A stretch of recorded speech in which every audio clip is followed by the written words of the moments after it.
وعلیکم السلام ورحمۃ اللہ وبرکاتہ۔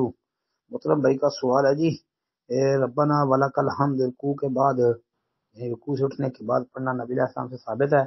جی ثابت ہے جی، حدیث کے اندر ربنا لک الحمد، ربنا ولک الحمد دونوں طرح کے الفاظ موجود ہے۔ آپ دیکھ لیں، مثلا مشکات آپ نکال لیں نا، مشکات سے آپ پڑھ لیں، اگر بخاری وغیرہ پڑھ سکتے ہیں تو بخاری وغیرہ پڑھ لیں جی۔ محدث صحابی سیدنا ابو ہریرہ رضی اللہ تعالیٰ عنہ سے مروی ایک حدیث اس طرح بھی آتی ہے کہ نبی کریم صلی اللہ علیہ وسلم جب رکوع سے اٹھتے تو سمی اللہ لمن حمیدہ کہتے، اور جب سیدھے کھڑے ہو جاتے تو پھر یہ کہتے ربنا لک الحمد جی۔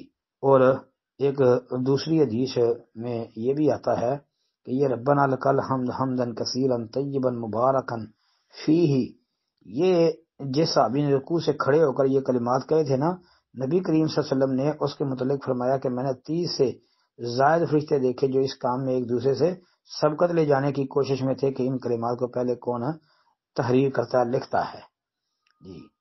یہ روایت بھی آپ کو صحیح بخاری کے اندر ملے گی، باب فضل اللہم ربنا لک الحمد، کتاب الاذان میں یہ عنوان قائم کیا امام بخاری نے جی۔ پھر ابو سعید خدری رضی اللہ تعالیٰ عنہ کہتے ہیں کہ نبی کریم صلی اللہ علیہ وسلم رکوع سے اٹھنے کے بعد یہ دعا پڑھا کرتے تھے، مطلب یہ ربنا لک الحمد ملء السماوات والارض، یہ پوری دعا، اس میں بھی ربنا لک الحمد کے لفظ ہیں۔ تو یہ ربنا لک الحمد یا ربنا ولک الحمد دونوں طرح کے الفاظ پڑھے جا سکتے ہیں، اور یہ نبی کریم صلی اللہ علیہ وسلم سے جی پڑھنا ثابت ہے جی۔ السلام علیکم ورحمۃ اللہ وبرکاتہ۔ السلام علیکم ورحمۃ اللہ وبرکاتہ۔ محترم بھائی نے یہ پوسٹ بھیجی ہے، جو شخص بستر پہ لیٹے تو یہ 10 کلمات پڑھے۔ محترم بھائی اس میں 8ویں نمبر پر جو ہے نا، اللہم بسمک اموت واحیا، یہ پڑھنے کا ذکر تو حدیث میں آتا ہے۔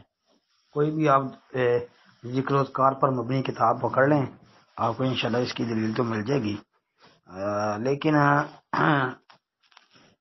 یہ 3 کا عدد جو ہے نا اس کو چھوڑ دیں، یہ 3 کے عدد والی بات تو میرے ذہن میں نہیں ہے، البتہ یہ رات کو سونے کے وقت پڑھنا یہ ٹھیک ہے۔